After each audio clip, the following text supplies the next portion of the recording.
you doing? My name's Scott Blinn, and I'm the guitar player from the Mississippi Mudsharks, a local San Diego blues band. We've been around since the early 90s. I've had a lot of people ask me for lessons. I don't always have time to give lessons. So I figured this might be a pretty good way to kind of share what I know a little bit with everybody. The very first thing that I like to talk about with new students is being appropriate in a song. I get a lot of people that they attend the jam sessions locally, and when a certain style of song comes up, they don't always play in that style or appropriately to the style of the rest of the band.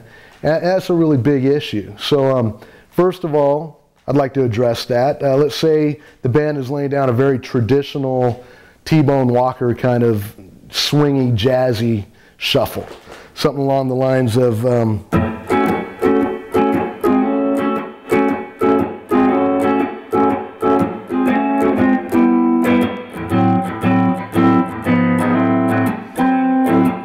something along the lines, those nice kind of horn chords that are going on. What you don't want to be doing in the background is, acting like you're playing a rock song or something. Lay it down real nice, real laid back kind of thing with the T-bone. Same thing when you're doing a guitar solo over that style. You don't want to be playing Jimi Hendrix licks over a T-Bone Walker styled song, okay? You want to be appropriate to that style. So basically, if, once again, we're laying down these nice horn chords.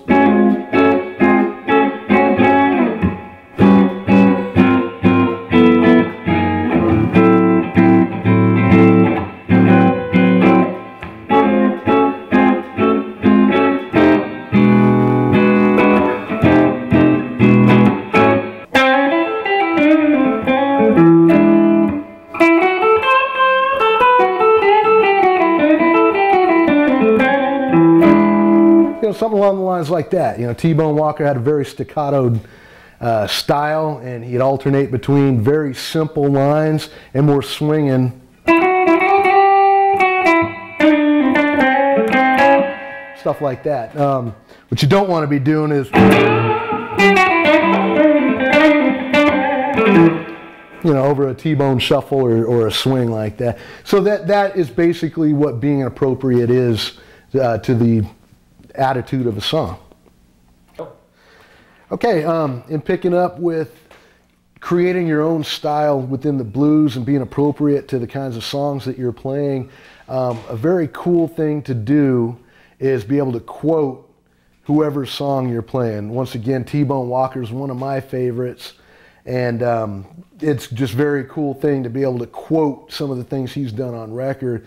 It's my opinion, and once again, only my opinion, but what's not so cool is to try to be T-Bone Walker or try to, copy him note for note, tone for tone all the time when you're playing those songs. You want your own personality and your own statements to come through as a blues player and a guitar player. A good quote, let's say we're doing a nice T-Bone shuffle. Once again, okay, you got a bass doing that or a second guitar. You got the other guitar player doing those nice horn comps, okay? The lead player, what you want to maybe focus on a little bit is the style in which he played, which was a little more staccato and a little more bright, picking back on the bridge. And then a nice T-Bone quote would be something like,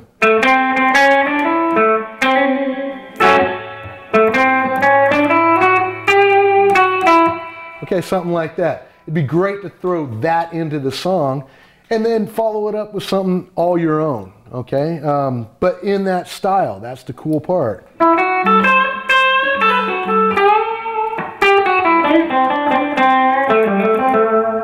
Okay, I don't think I've ever heard that on a T-Bone Walker record, but it fits in completely with the attitude and style of that song. Once again, maybe you're doing a Stevie Ray Vaughan type song. If that's that's your main guy, stay true to that attitude, man. That guy played with more just brute force and attitude than probably anybody out there ever has, okay? you want to dig deep inside yourself to be able to play like that. You don't want to play a Stevie Ray Vaughan song and have a wimpy lead to it. You know, you want to attack it.